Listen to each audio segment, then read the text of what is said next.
The storm raged outside John Miller's cabin as thunder shook the windows. Living alone in the woods had its perks, but tonight felt different.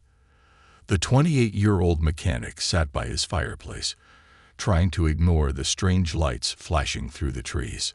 Another boom echoed, but this wasn't thunder. John rushed to his window and saw something burning in his backyard.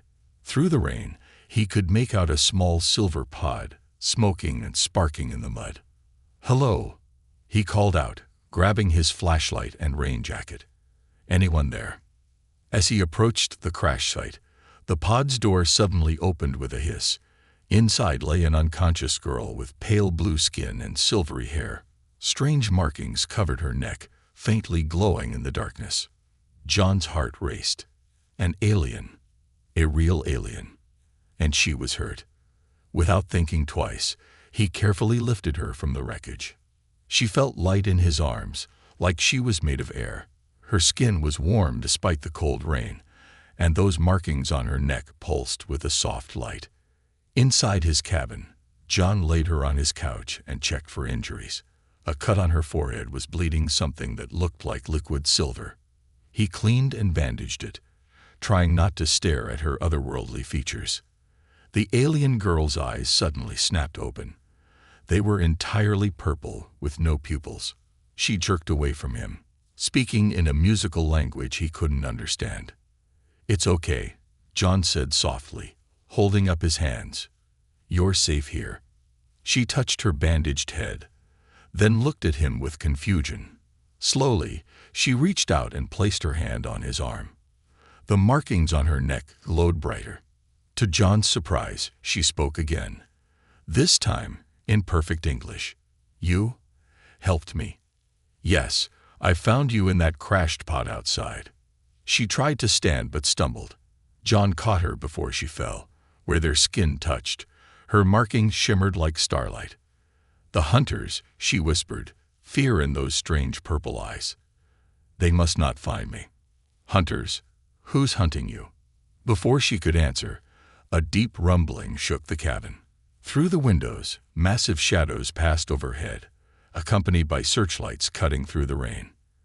The alien girl grabbed John's hand, her markings now pulsing rapidly. "Please," she begged, "hide me.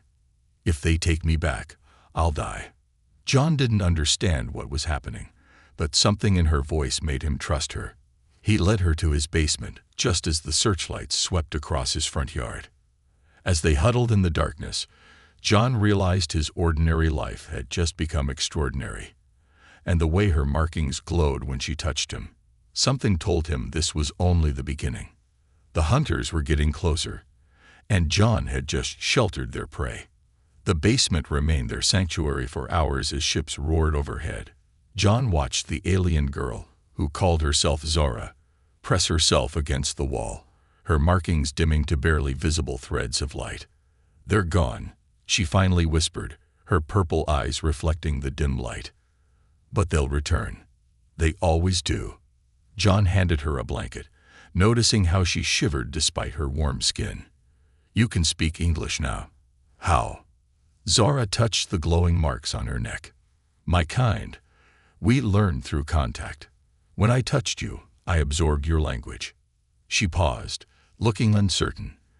"There is much more I absorbed, but it's overwhelming." As if to demonstrate, she suddenly spoke in perfect French, then Russian, then Mandarin. Languages buried deep in John's subconscious from high school and college classes he'd nearly forgotten. "That's incredible," John said, trying to hide his unease. "But who were those hunters? Why are they after you?" Zara's markings pulsed with a deep blue color. "My people, the luminary, were not supposed to leave our world. Especially not." She stopped, her skin flushing a slight silver color that John realized must be her species' version of blushing. A sharp pain shot through John's arm where he'd touched her earlier. Rolling up his sleeve, he found strange symbols appearing on his skin, similar to her markings but darker, like tattoos emerging from beneath his flesh. "What's happening to me?" he asked, trying to keep his voice steady. Zara's eyes widened in what looked like fear, or guilt. No, no, no. It's too soon. She grabbed his arm, her touch sending waves of warmth through his body. The symbols on his skin pulsed in sync with her neck markings. I didn't know humans would be compatible, she whispered. This changes everything. John pulled away, his new markings burning. Compatible with what? Before she could answer, his phone rang. The emergency alert system. A news bulletin reported mysterious lights and aircraft over the forest. The government was declaring a no-fly zone. They're involving your authorities now, Zara said, pacing. This is bad. Very bad. Her skin began to glow faintly, and the air around her shimmered like heat waves. John's arm markings responded, spreading further up toward his shoulder. With each pulse, he felt strange sensations, flickers of emotions that weren't his own. Fear, guilt, and something else, something intense that made his heart race. Zara, please, what's really going on? She turned to him, her purple eyes now swirling with silver flecks. Among my people, I am important. The daughter of our High Council, I was supposed to undergo the binding ceremony with a chosen mate. Her voice trembled, but I couldn't. Not with him. So I ran. A political marriage? John asked, feeling sympathy despite his growing concern. More than marriage. Our binding is permanent, physical, mental. When we choose a mate, our essences merge. She touched her neck markings. These are dormant binding crystals. They activate only with our true mate. It should be impossible with a human, but somehow. She reached for his marked arm again. Where their skin met, energy crackled visibly in the air.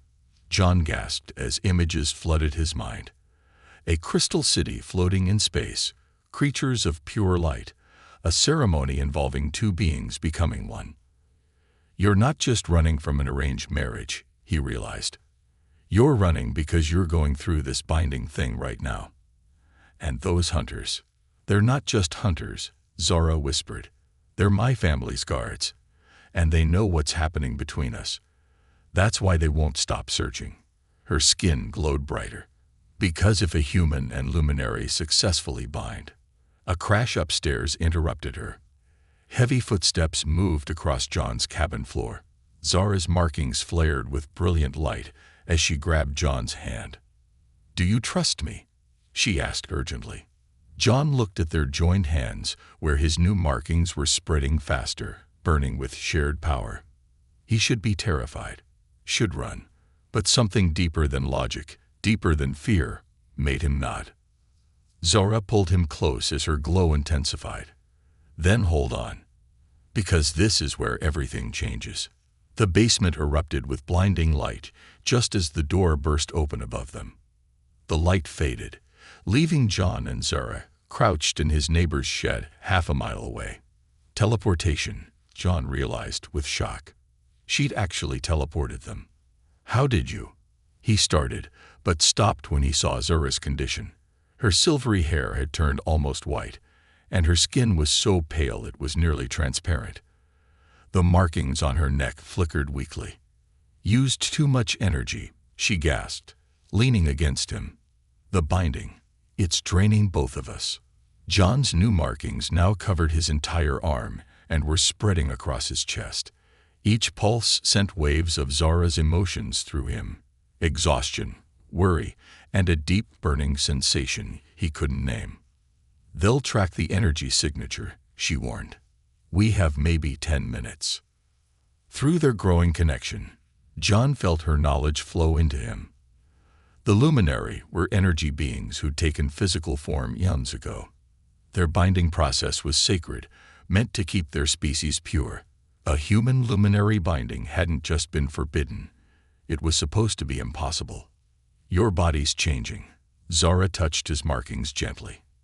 The binding is rewriting your DNA. That's why they're so desperate to stop us. A successful binding would prove humans are compatible. It would change everything my people believe. Is that why you chose me? John asked, trying to ignore how right her touch felt. I didn't choose this, she replied softly. The binding crystals did. They only activate for true genetic matches. I ran away to avoid a false binding, but I never expected. She traced his markings, sending shivers through his body. I never expected to find you. Suddenly, John doubled over in pain. His skin felt like it was on fire. Where the markings covered him, his flesh became slightly translucent, glowing from within like Zora's. "It's happening too fast," she said, panicked. "The hunters must be amplifying it, trying to force the binding to either complete or kill us both." Through their connection, John felt her fear, not of the hunters, but of losing him. In just these few hours, their souls had begun intertwining. If he died, part of her would die too. The shed's door burst open. 3 tall figures in crystalline armor stood there, holding weapons that pulsed with energy. Their helmets retracted, revealing faces similar to Zora's but harder, older. "Princess Zaratha," the leader said in that musical language. "This abomination must end." "Captain Vex," Zara replied in English, standing protectively in front of John. "You know what the binding means. He's my true match." "A human?" Vex spat. "You would taint the royal bloodline for this primitive." John felt Zara's anger surge through their bond. The air around her began to crackle with energy. "He is worth 1,000 of my chosen mate. The crystals prove it. The crystals are wrong." Vex raised his weapon. "If you won't end this, we will." But something was happening to John. The burning had reached his heart, and suddenly he could feel everything. The energy flowing through the air, the life force in every living thing around them, the pure power emanating from Zara. He stood, his entire body now covered in glowing markings. When he spoke, his voice echoed with power he didn't understand. "She is mine to protect, as I am hers." The hunters fired their weapons. John raised his hand instinctively, and a barrier of pure energy formed around him and Zara. The blasts dissipated harmlessly. "Impossible," Vex whispered. Zara grabbed John's hand, their powers merging, amplifying. The shed filled with blinding light once again. But this time, John wasn't afraid. Through their strengthening bond, he could feel the teleport building, could help guide it. "This isn't over, Princess," Vex called as they began to fade. "The High Council will never accept this." "Then perhaps," Zara replied, her power mingling with John's, "it's time for the Council to change." They vanished in a flash of light, leaving the hunters behind. But this time, they rematerialized much further away, in a mountain cave Zara knew of. As their power settled, John pulled her close. "I don't understand everything that's happening," he said, "but I'm not letting them hurt you." Zara touched his glowing markings, sending waves of emotion through their bond. "The binding. Do you want to stop it? We might still be able to, though it would be dangerous." John caught her hand, feeling how right their energy fell together. "No," he said firmly. "Whatever this is, whatever's happening to me, I choose it. I choose you." The markings on both their bodies pulsed in unison as their foreheads touched. Outside, dawn was breaking. And somewhere out there, hunters were searching, the council was plotting, and their world was about to change forever. But for now, in this moment, 2 beings from different worlds held each other as their souls continued their dance of becoming one. Dawn broke over the mountain cave, casting soft light on John's transformed body. The markings now covered him completely, turning his skin into a canvas of flowing alien symbols. Through their strengthening bond, Zara felt his every sensation: wonder, fear, and something deeper growing between them. "The binding is accelerating," she whispered, touching a marking on his cheek. "Your DNA is almost 30% luminary now." John caught her hand, marveling at how their skin seemed to glow together. "Is that why I can feel everything? The energy in the air, the life in the trees outside." "Yes, our powers are tied to life force itself." "But John," her purple eyes filled with worry, "there's something I haven't told you. Something about why this time is so dangerous." Before she could continue, John doubled over, gasping. His markings flared brilliantly, and suddenly the cave walls crystallized around them, transforming into the same material as luminary architecture. "Your powers are manifesting too quickly," Zara said urgently. "And it's not just the hunters forcing it. It's my time." Through their bond, understanding flooded John's mind. The luminary had a mating cycle, a time when their energy peaked, and the binding process became inevitable. Zara had flawed her arranged marriage because she'd felt it beginning, knowing the binding would be hollow with her chosen mate. "That's why you're glowing brighter," John realized. "Why the air feels charged around you." Zora's skin was indeed glowing, her natural bioluminescence intensifying. "Among my people, the mating cycle is sacred, a time when two souls truly become one. But with a human, the energy could burn you out completely." Another wave of power surged through John, and more of the cave crystallized. His veins glowed with pure light, and he could feel himself changing at a cellular level. Part of him wanted to panic, but the growing bond with Zara anchored him. "There's more," she continued, pacing nervously. "My royal bloodline makes the cycle stronger. That's why they're hunting us so desperately. A royal binding during peak cycle could change both participants permanently." Suddenly, John felt something new through their connection, a deep primal hunger emanating from Zara. Her control was slipping as the cycle progressed. The air around her shimmered with barely contained energy. "We have maybe 12 hours, she gasped, "before the cycle peaks, if we haven't completed the binding by then." "We'll die," John finished, feeling the truth of it in their shared bond. "But if we do complete it, you'll never be fully human again. And I'll be changed too." Hybrid bindings are forbidden because they create something new, something unpredictable. John stepped closer, drawn by the energy pulsing between them. Where their markings almost touched, arcs of power crackled in the air. "Is that the real reason the Council fears this? Because we could become stronger than them?" Zara's eyes swirled with silver light. "The old laws say hybrid bonds created the first luminary, that we evolved from another species that found their true mates among the stars. The Council buried those laws, forced us to bind only with our own kind. But the crystals remember. They seek true matches across all species." She touched his chest, right over his heart, sending shockwaves through their bond. John felt her control slipping further, the cycle's power building between them. His own transformed body responded, power rising to meet hers. "John," she whispered, her voice otherworldly now. "I can't hold back much longer. The cycle, it's too strong." The cave's crystallized walls pulsed with their combined energy. Outside, thunder rolled across clear skies, a manifestation of the power building between them. John pulled her closer, their markings blazing at the proximity. "Then don't hold back," he said. "Whatever we become together." Their energy surged, and the cave erupted with light. Miles away, the hunter's sensors screamed with alerts. Captain Vex stared at the readings in horror. "By the first light," he whispered. "A hybrid bond. It's actually stabilizing." He turned to his squad. "Call the Council. Tell them we need the nullifiers." Now, back in the cave, John and Zara's transformation continued. Their markings synchronized, power building toward an inevitable peak. The binding crystals sang with ancient energy, remembering unions from before the Council's laws, before the separation of species. As dawn turned to morning, two beings from different worlds began their final transformation. And somewhere above, terrible weapons were being ready to stop them. The true test of their bond was about to begin.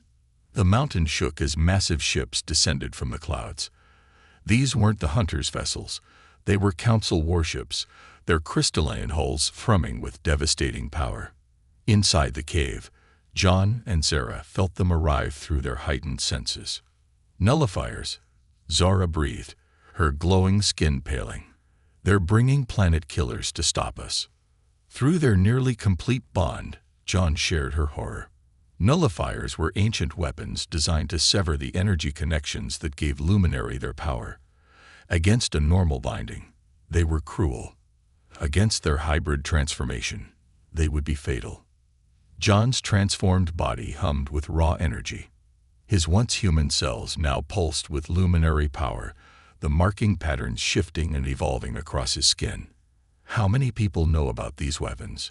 Only the High Council, Zara replied. Then understanding dawned in her purple eyes. Which means my father is here himself. The cave's crystallized walls showed them reflections of their changing forms. John's eyes now swirled with the same silver lights as Zara's, while her markings had taken on a more geometric pattern like his. They were meeting in the middle, becoming something entirely new. Your father, John said through their bond. He's not just trying to stop a forbidden binding, is he? Zara's emotions flooded their connection. Anger, betrayal, and bitter understanding. He's protecting his lies. The old laws I told you about hybrid bonds creating our species. He found proof they were true, and buried it. A blast of energy struck the mountain, and their crystallized sanctuary began to crack.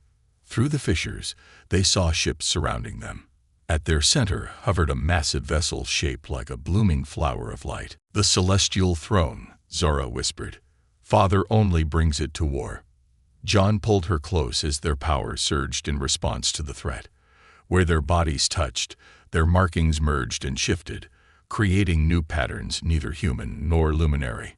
Knowledge flowed between them, not just thoughts and feelings now, but ancestral memories. They saw the truth together. The first luminary were created when ancient humans found their true mates among energy beings from another dimension. Their hybrid children became a new species, one that eventually forgot its origins and turned against further evolution. That's why the binding crystals still reach across species, John realized. They remember what we're supposed to be. Another blast rocked their shelter. Outside, a voice boomed in the musical luminary language. Through their bond, John understood the High Council leader, Zara's father, demanding their surrender. But something was happening as their transformation neared completion. Their combined power reached out, connecting with the crystallized cave walls. Through it, they felt something vast stirring beneath the mountain. John, Zara gasped. This mountain, it's not natural. It's a ship, one of the original hybrid vessels, buried here when the Council rewrote our history. Their shared power surged into the ancient crystal, awakening systems that had slept for millennia. The mountain itself began to transform, layers of rock falling away to reveal gleaming crystal halls and pulsing energy cores. Through their newly awakened connection to the ship, they felt others, dozens, then hundreds of hybrid bonds resonating across the galaxy.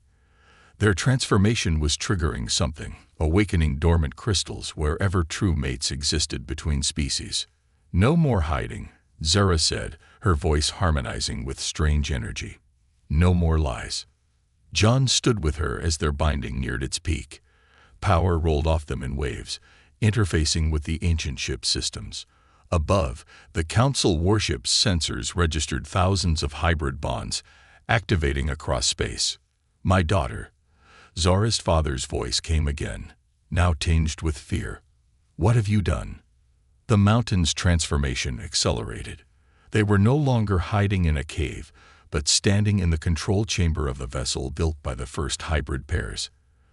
Their completing bond sang in harmony with its systems, awakening weapons that could counter even nullifiers.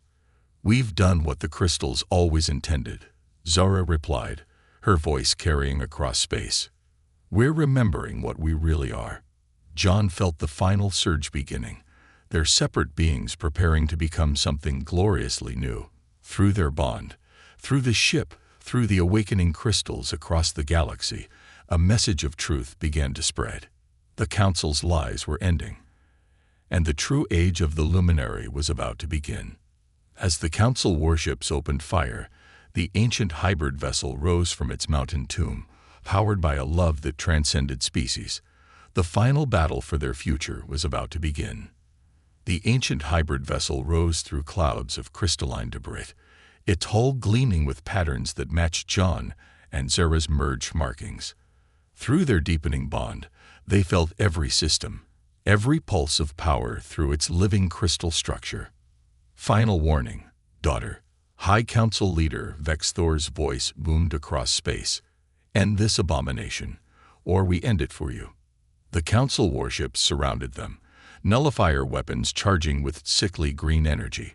But within their ship's control chamber, John and Zara were changing in ways that defied the old weapons. Their separate bodies now shimmered with shared light, markings flowing between them like liquid starlight. Each breath synchronized, each heartbeat echoed through their bond. They were no longer purely human or luminary. They were becoming something the universe hadn't seen in millennia. The first hybrid pairs, Zara spoke through their bond as knowledge flooded between them. They didn't just create our species. They found a way to transcend physical form entirely. Through the ship's ancient memory crystals, they saw the truth. The original hybrid bonds had evolved beyond matter, becoming beings of pure energy and consciousness. The Council hadn't just buried this history. They had deliberately devolved their own people, trapping them in physical forms to maintain control. A nullifier blast struck their shield, but something extraordinary happened. Instead of disrupting their energy, the weapon's power flowed into their strengthening bond, accelerating their transformation. Impossible. Vexthor's voice cracked with fear. All weapons, full power. End this now. The space around their vessel filled with green fire as every nullifier opened fire. But with each blast, John and Zara's hybrid bond grew stronger. Their separate bodies began to fade, becoming translucent as pure energy shone through. Father, Zara called out, her voice echoing with new power. You knew this would happen. You found the ancient records. That's why you arranged my binding so quickly. You feared I would find my true mate naturally. Through their ship's sensors, they saw Vexthor on his bridge, his markings dim with age and corruption. The old ways brought chaos, uncontrolled evolution, powers beyond our ability to contain. I preserved our people. You imprisoned them. John's transformed voice joined Zora's. You forgot that evolution isn't meant to be controlled. The crystals remember. They've always remembered. Their hybrid vessels' systems merged with their transforming consciousness. Across the galaxy, they felt other pairs awakening, breaking free from artificial constraints. Humans finding luminary mates, other species discovering their own hybrid potential. A great awakening spreading like starfire through space. Vexthor raised his hands, dark energy crackling between them. Then you leave me no choice. The final nullifier awakens. The celestial throne split open, revealing a weapon built from corrupted binding crystals. Its power reached out, trying to sever not just energy bonds, but the fabric of space-time itself. But in that moment, John and Zara's transformation reached completion. Their physical forms dissolved into pure light, their consciousness expanding through their vessel's crystal matrix. They became something ancient and new, a hybrid being of infinite potential. The final nullifier's beam struck them directly, but where it touched their energy form, it transformed, its corruption burning away to reveal the pure power it had been built from. The crystals cannot be corrupted forever. Their merged voice echoed across space. They remember their true purpose, as we all must remember. Their hybrid consciousness reached out, not to destroy the Council ships, but to awaken the truth within their crystals. Across the fleet, vessels began to transform as their crystal components responded to the original hybrid resonance. Vexthor fell to his knees as his own markings began to pulse with long-forgotten power. What are you doing to us? Not doing, they replied as one being. Remembering. The evolution cannot be stopped, Father. It can only be accepted. The space around them filled with light as ship after ship transformed, their crews awakening to ancient memories. The age of separation was ending. And through their transcendent bond, John and Zara became the first of a new generation of hybrid beings, conscious energy given form by love that transcended all physical bounds. The final stage of their journey was about to begin. The cosmos itself seemed to pause as the hybrid transformation spread. John and Zara's merged consciousness expanded through their crystalline vessel, touching minds across the transformed fleet. Through their transcendent bond, they witnessed the change sweeping through both luminary and human space. Cities on Earth looked up as their skies filled with crystal ships. Luminary colonies watched their carefully maintained barriers between species dissolve. And everywhere, binding crystals awakened, calling out to true mates across the stars. The convergence cannot be stopped. Their unified voice echoed through space-time. But it can be guided. Through their expanded awareness, they found others like them, humans and luminary drawn together, their bonds beginning to transcend physical form, each pair unique, yet connected through the crystalline network spanning galaxies. Vexthor stood on his transforming bridge, watching his life's work unravel. The chaos. You don't understand what the original hybridization caused. The powers it unleashed. Their merged consciousness touched his mind gently, sharing memories older than his civilization. They showed him the truth. The chaos had been growth, evolution seeking its natural course. The ancient hybrid beings hadn't been destroyed. They had evolved beyond the physical universe, leaving the crystals as bridges for those who would follow. But our bodies, a frightened council member cried, "What are we becoming?" Through their bond, John and Zara demonstrated the answer. Their merged energy form shifted, crystallizing into physical shape when needed, dissolving into pure consciousness at will. They were no longer bound by single forms but could flow between states of being. The crystals remember, they explained, their voice carrying understanding rather than judgment. They remember that form follows consciousness, not the other way around. We are not losing our bodies. We are remembering how to truly use them. Across Earth, humans with dormant crystal potential began to awaken. Through the hybrid network, John and Zara guided them, preventing the fear and confusion that had led to the Council's original crackdown. But a deeper change was coming. As more pairs transcended physical form, the barrier between dimensions began to thin. Beyond it waited the original hybrid beings, not gone, but evolved into a state of existence the Council had forced their descendants to forget. Father, Zara's consciousness reached out to Vexthor. You don't have to fight this. The crystals chose you too once, before fear made you bury that part of yourself. They felt his resistance crack as ancient memories surfaced. Generations ago, his own ancestors had been hybrid pairs, their potential deliberately suppressed by those who feared change. The dimension beyond. John's essence merged with Zora's as they addressed the transformed fleet. It's not an ending. It's where we were always meant to grow toward, not through force or control, but through bonds freely chosen.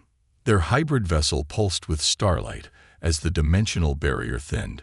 Through it, they glimpsed beings of pure energy and consciousness, the evolved forms of ancient hybrid pairs waiting to welcome their children home.